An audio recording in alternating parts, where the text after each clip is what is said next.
ডাল কিন্তু বাঙালির একটি প্রিয় খাবার। আজকের পর্বে তৈরি করে দেখাচ্ছি ডিম ডাল। করে নিয়মিত চ্যানেলের সাথেই থাকবেন। এর জন্য নিয়ে নিচ্ছি 1 কাপ ডাল।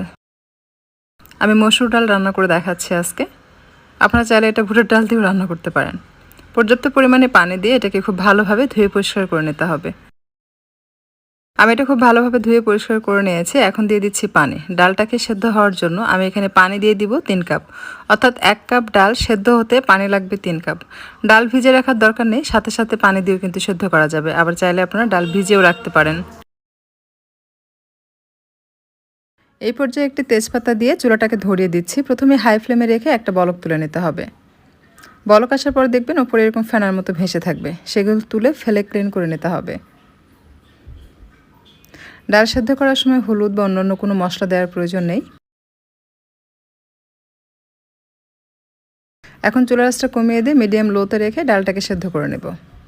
তো আমার ডালটা সেদ্ধ হয়ে গেছে দেখতে পাচ্ছেন। নিচে হালকা একটু পানি পানি রয়েছে। পানি পানি থাকলেও সমস্যা নেই, বা এটা যদি ড্রাই হয়ে যায় সেক্ষেত্রেও সমস্যা নেই।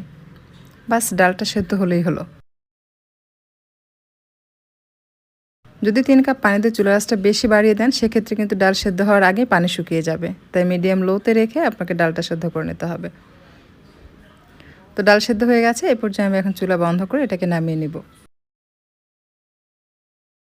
প্রথমে কড়াই নিয়ে নিচ্ছি সামান্য সয়াবিন তেল। পুরো প্যানে সয়াবিন তেল সমানভাবে ছড়িয়ে দিচ্ছি।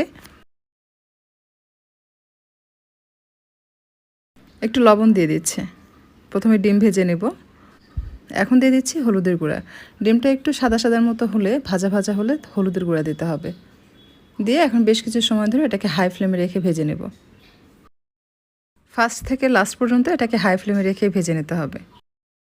এখন রান্না করব ডাল। এর জন্য কড়াই নিয়ে নিচ্ছি তেল। পরিমাণ মতো তেল নিতে হবে। প্রথমে দিয়ে দিলাম 1 চা চামচ জিরা, একটি তেজপাতা মাঝখান থেকে ছিঁড়ে দিলাম, আর দিয়ে দিচ্ছি একটি শুকনো মরিচ মাঝখান থেকে ভেঙে দিয়েছে। দিয়ে কিছুক্ষণ একটু ভেজে নেব। জিরাটা ভালোভাবে ফুটে উঠলেই দিয়ে দিতে হবে পেঁয়াজ কুচি। পেঁয়াজ কুচি দিয়ে এটাকে গোল্ডেন করে ভেজে নিতে হবে। কড়া গোল্ডেন করে ভাজা যাবে না, হালকা গোল্ডেন করে ভেজে নিতে হবে। ভাজতে ভাজতে যখন দেখবেন যে এরকম হালকা গোল্ডেন কালার হয়ে আসবে, সেই পর্যায়ে অ্যাড করে দিতে হবে আদা বাটা। শুধু আদা বাটা, রসুন বাটা দিবেন না। এটা আদা বাটা দিয়ে রান্না করলে বেশি ভালো লাগে। আমি 1 চা চামচ আদা বাটা দিয়ে এখন ভেজে নিচ্ছি। এই পর্যায়ে পেঁয়াজের বেরেস্তা যদি বেশি কড়া হয়ে যায় তাহলে আদা বাটা দিয়ে ভাজতে ভাজতে পেঁয়াজের বেরেস্তা কিন্তু পুড়ে যাবে। তা হালকা গোল্ডেন থাকতে আপনারা আদা বাটাটা দিয়ে দিবেন, তাহলে এটা সুন্দর কালার চলে আসবে। মানে ভালোভাবে গোল্ডেন হবে আর কি, পুড়ে যাবে না। এরপর দিয়ে দিলাম টমেটো। একটি বড় সাইজের টমেটো আমি ছোটো ছোটো কিউব করে কেটেছি, সেটা অ্যাড করলাম। এটা আমার ডিপ ফ্রিজে স্টোর করা ছিল। আপনারা চাইলে ফ্রেশ টমেটোটা ইউজ করতে পারেন। দিয়ে দিলাম মরিচের গুঁড়া 1 চা চামচ ভর্তি করে, 1 চা চামচ হলুদের গুঁড়া, আর দিয়ে দিচ্ছি স্বাদ মতো লবণ। দিয়ে এখন এটাকে কষিয়ে নিতে হবে। পানি পুরোপুরি টেনে যাওয়ার পর যখন তেল ভেসে উঠবে সেই পর্যায়ে অ্যাড করে দিতে হবে সেদ্ধ করে রাখা ডাল।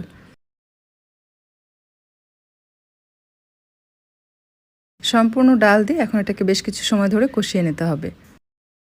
ডালটা আমি খুব ভালোভাবে মশলার সাথে কষিয়ে নিয়েছি। এই পর্যায়ে অ্যাড করব পানি। পানিটা পরিমাণ মতো দিতে হবে। খুব বেশি পাতলা হবে না কিন্তু ডাল মোটামুটি ঘন হবে। সেটা বুঝে আপনাকে পানি অ্যাড করতে হবে।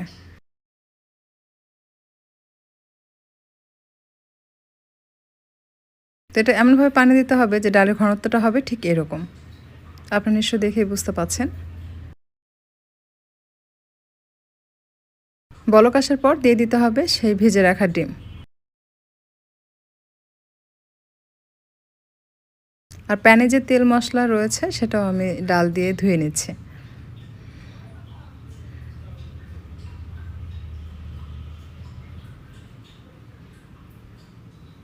তো আমার রান্নাটা হয়ে গেছে দেখতে পাচ্ছেন। আমি আবারও একবার উল্টিয়ে পাল্টিয়ে দিচ্ছি।